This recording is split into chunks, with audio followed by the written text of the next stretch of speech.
fait pleurer chaque sœur.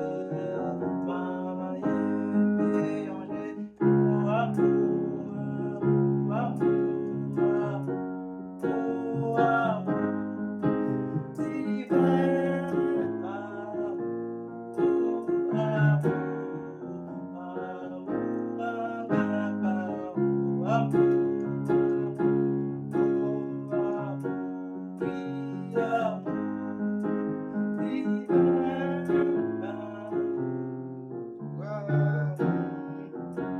amour agapao.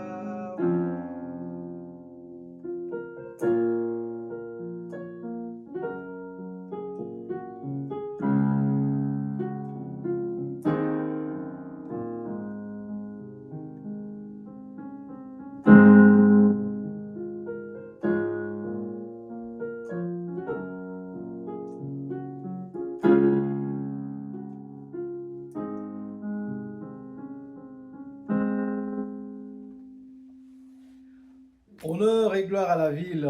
Nous sommes très heureux cet après-midi de nous retrouver encore en face de vous après un long moment d'absence, certainement par certaines réalités de la vie, certains tracas, parce que il est toujours bien de donner à César ce qui lui appartient et à Dieu, Dieu qui est cette expression infinie de notre être intérieur, ce qui lui appartient également. Comme tout à l'heure, nous avons passé dans notre spot publicitaire qu'il était question que nous apportons un sujet ce soir sur l'origine même de Lucifer et comment est-ce qu'il est devenu Satan. Et nous allons aussi parler de l'origine de Dieu. Seulement, ce qui nous a poussé à se poser cette question, c'est une écriture biblique. Cette écriture biblique, c'est de l'apôtre Paul qui nous dit que si il arrivait que je puisse donner mon corps en sacrifice, et pourtant donner son corps en sacrifice est le plus grand acte d'amour, parce que c'est ce que nous avons vu.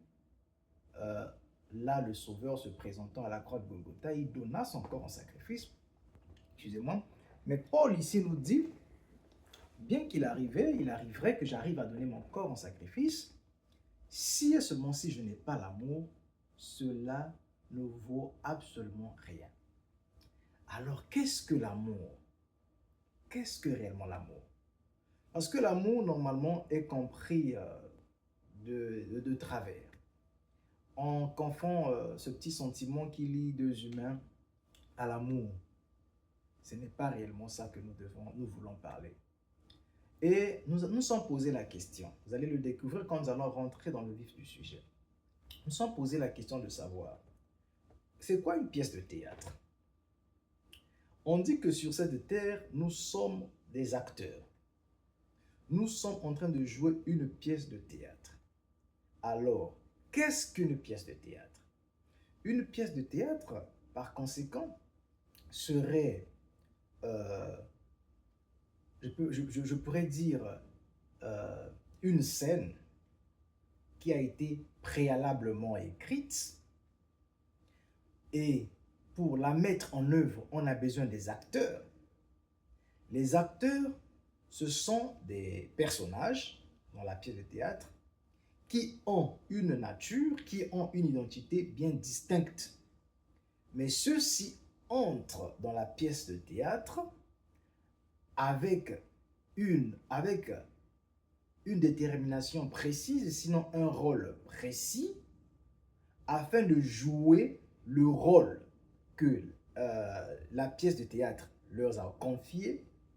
Et à la fin, ils déposent le manteau théâtral et repartent dans leur vraie nature. Seulement, il y a ceux qui jouent très bien leur rôle, il y a ceux qui jouent partiellement leur rôle, mais en repartant, ils repartent, ou quand ils quittent la scène ou la pièce de théâtre, ils repartent avec de l'expérience.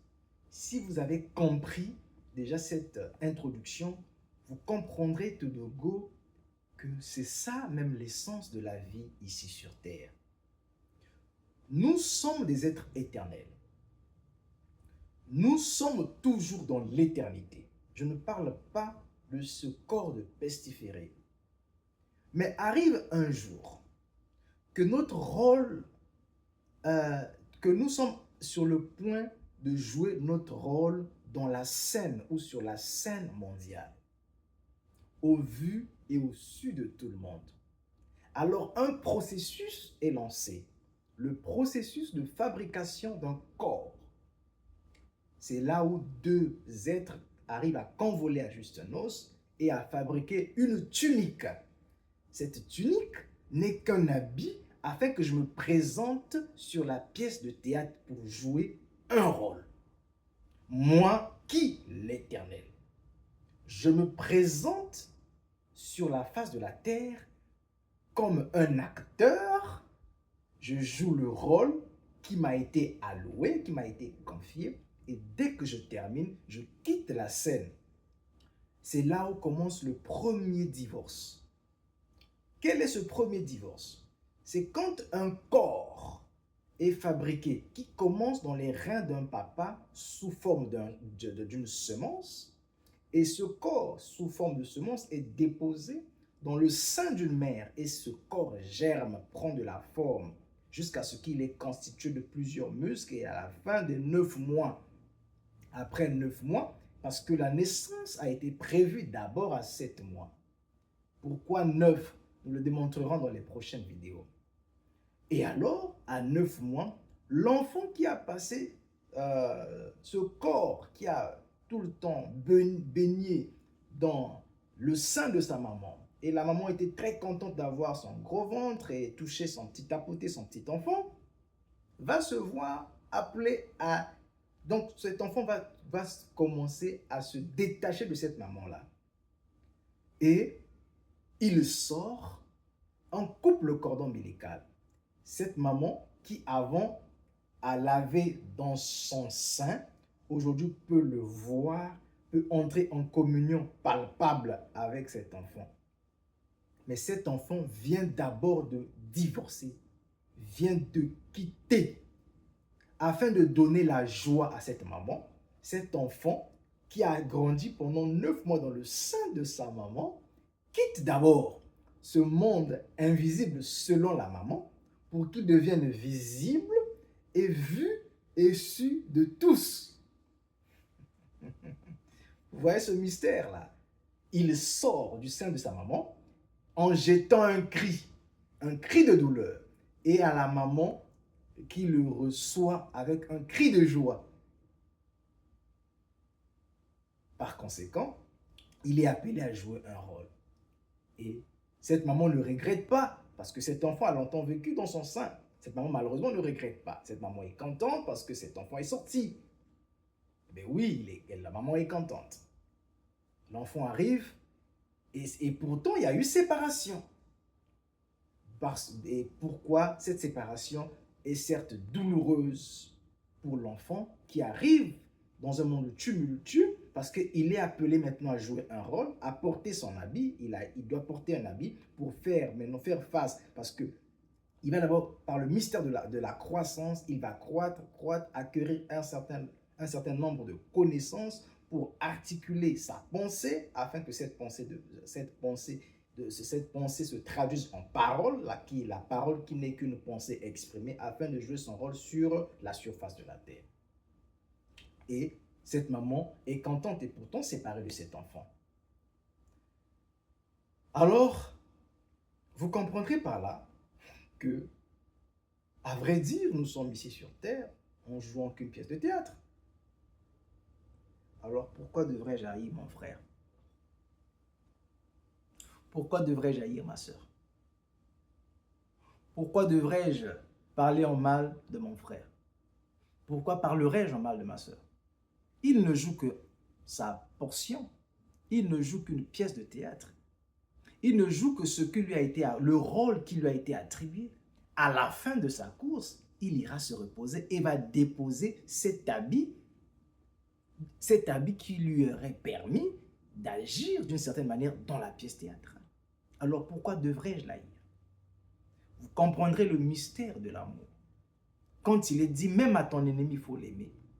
Pardonner 77 fois, 7 fois, pour la même erreur, parce que à la fin, nous sommes tous sur une pièce de théâtre. Alors, qui est Lucifer?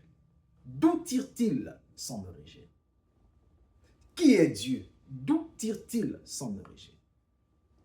Nous allons lire 1 Corinthiens 9, 1 Corinthiens 2, 9. Je n'ai pas mêlé ma Bible. Ok. Mais comme il est écrit, ce sont les choses que l'œil n'a point vues, que l'oreille n'a point entendues, et qui ne sont point montées au cœur de l'homme, des choses que Dieu a préparées pour ceux qui l'aiment. Ces choses que nous allons déballer ont été préparées pour les gens qui l'aiment. Et ceux qui le comprennent dans cette période de pièces de théâtre vont comprendre les choses et tout de go entrer dans ce système appelé millénium, la paix, afin de mettre ces deux entités au repos. Quelles sont ces deux entités qui rentrent dans le repos? Car au quatrième sceau, l'Antichrist et Christ sont menés à terme.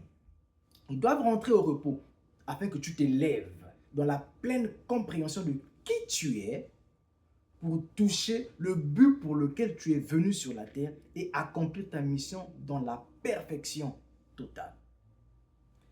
Le verset 10 dit, Dieu les a révélés par l'Esprit, car l'Esprit sonde tout, même les profondeurs de Dieu. Il révèle la chose par l'Esprit. Et c'est cet Esprit-là qui sonde même les profondeurs de Dieu. Avant le commencement, on était tous, je pouvais dire qu'il n'y avait qu'un centre, il n'y avait que ce qu'on appelle l'éternel. L'éternel ou l'éternité, ou Eloha, on dirait encore au pluriel Elohim. C'est quoi, qu'est-ce qui formait l'ensemble de ce qu'on appelle Elohim ou de l'éternité?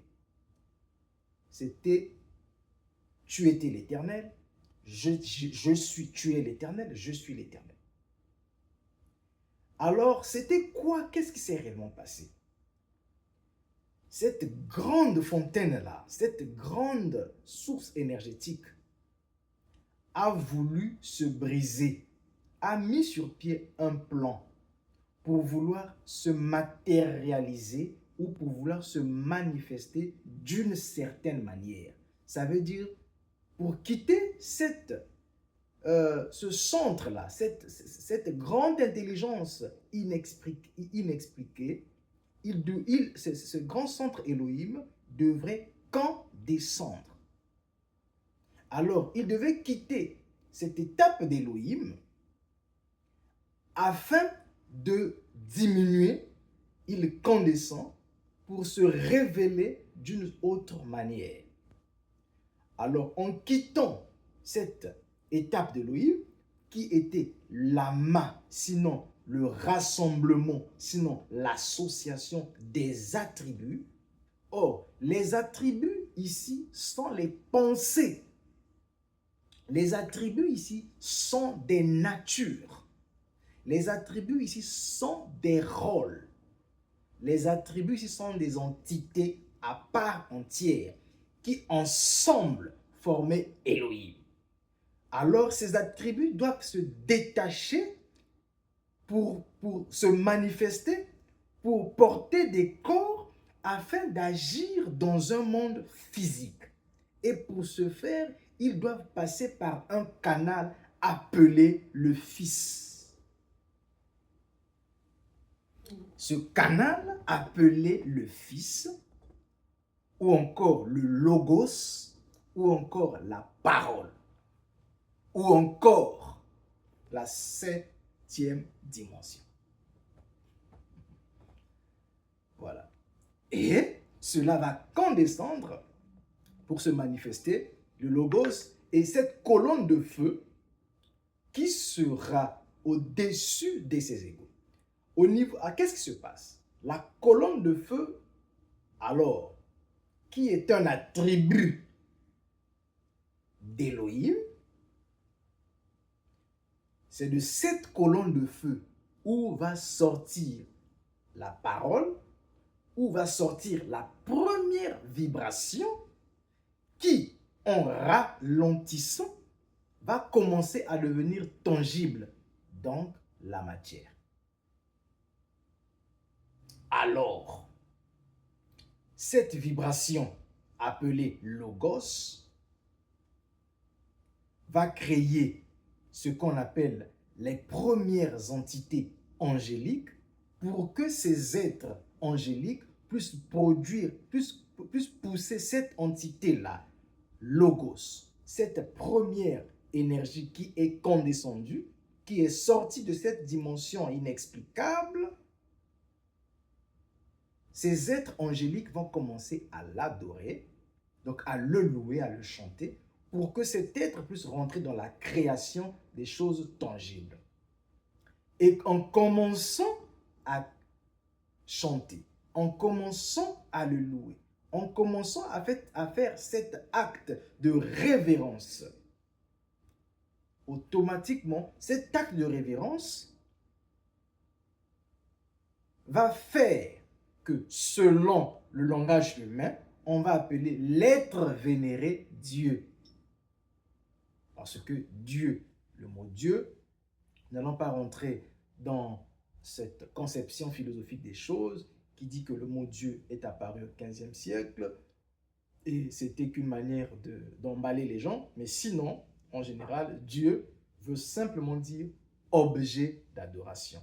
Il s'est fait adorer pour entrer dans le processus de la création, afin que la matière arrive à l'existence et pour que des corps se manifestent pour jouer un rôle parfait. Mais il va avérer que ça c'est dans le logos, il y a des attributs comme sauveur, comme guérisseur, comme bon berger, tous les meilleurs attributs que vous connaissez. Il se passe que ces attributs doivent se manifester sur la scène du monde. Mais ces attributs ne peuvent pas se manifester sur la scène du monde si et seulement s'il n'y a pas un contrepoids. Et alors, parmi les anges, les archanges créés pour l'adoration de cet être angélique, pour que celui-ci puisse créer, un être va quitter cette position parce que c'était l'être, l'archange le plus élevé de tous, car il était la perfection de la création avant que l'homme physique appelé Adam ne soit créé. Cet être spirituel, cet être parfait de la création appelé Lucifer va trouver en lui la nature de pouvoir pousser cet être appelé Dieu à manifester ses attributs rédempteurs. Alors, cet être-là, appelé Lucifer, celui qui mettait le sceau à la perfection, celui qui était cet ange parfait, va devenir l'adversaire du logos, de la parole, du Fils, donc de Dieu. Il deviendra son adversaire pour que Dieu puisse se révéler à l'humanité comme sauveur. Vous voyez que c'est parfait, hein? Au commencement, la colonne de feu représentait tout. C'est ça. Et les fils de Dieu ne sont pas des corps physiques, c'était des natures. Et à la fin, comment on l'appelle, ce Lucifer-là était la forme accomplie de la perfection. Lucifer était la forme accomplie de la perfection. Alors, posons-nous la question. Il est la forme accomplie de la perfection. Pourquoi est-il devenu Satan, donc l'adversaire? C'était pour que les attributs qui étaient en Dieu ou en Elohim, les attributs rédempteurs puissent se manifester. Alors, il a été conçu pour devenir, afin de pouvoir permettre à ce que l'attribut Dieu, qu'est-ce que Dieu? Objet d'adoration. Mais qui il est réellement? Dieu, normalement, je vais vous le dire, c'est la colonne de feu, c'est la parole, c'est l'être qui est adoré. Mais cet être-là, la Bible le dit, je vais trouver le verset, je ne sais pas si je vais le trouver ici, où on dit qu'il a été élevé. Oh Dieu, ton Dieu t'a oint d'une huile de joie parmi tes égaux. Ça veut dire que Dieu avait des égaux. Mais il avait été élevé par privilège afin d'accomplir une œuvre. Donc, l'origine, Lucifer tire son origine de Dieu. Lucifer tire son origine de Dieu et devient Satan l'adversaire pour que Dieu puisse manifester ses natures afin de pouvoir ramener à la position initiale ses frères, ses égaux qui sont venus ceux qui se sont manifestés par le biais de la voie de la sémence du serpent. En se manifestant dans la voie de la sémence du serpent, il leur avait été donné une béquille. C'était la prière de lamentation. Et à ce moment-là, l'agneau devrait être sur le trône d'intercession pour plaider la cause. Grâce, grâce, grâce, miséricorde, miséricorde, miséricorde. Voilà pourquoi Paul disait, il n'y a pas d'intercesseur entre Dieu et les hommes, sinon que Jésus-Christ, homme. Alors, il était question qu'il y ait l'intercesseur. Donc, cet être-là, qui devrait faire le pont pour que ses frères puissent se réunir. Donc, l'être humain devrait tout le temps, c'était pendant les 7 âges de l'Église. Et pendant les 7 âges de l'Église, vous avez constaté que non, c'est ce que Jean avait vu. Il pouvait voir que non, l'eau était mêlée du feu. Ça veut dire que non, il y avait une influence de chaque prophète, de chaque...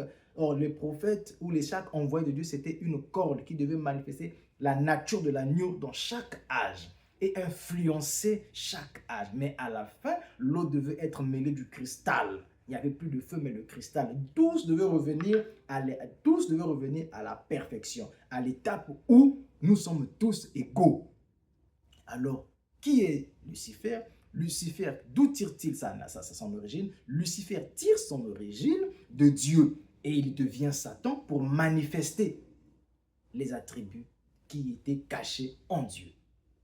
Alors, qui est Dieu? Dieu est un attribut. D'où Dieu tire-t-il son origine? Dieu est un attribut d'Élohim. C'est la condescendance d'Élohim qui devient la septième dimension afin de commencer la création. Ce n'est que ça. Quand on va rentrer dans les dimensions, vous verrez que les dimensions, ce ne sont pas des étapes que l'on monte comme ça. Les dimensions, ce n'est que la condescendance d'un être d'une dimension supérieure à une dimension inférieure, jusqu'à devenir tangible, donc la matière. Alors, c'était ce que nous avons prévu pour ce soir. Nous n'avons pas voulu être trop long sur l'origine de Lucifer et l'origine de Dieu. Voilà un petit cliché, sinon un petit clic sur ce petit enseignement et nous croyons que la semaine prochaine, nous allons encore avoir un autre thème et cela va vous bénir. Donc, honneur et gloire à la ville, portez-vous bien de la même manière que nous nous portons bien. Merci beaucoup, c'est dans ce petit cœur que nous allons vous quitter.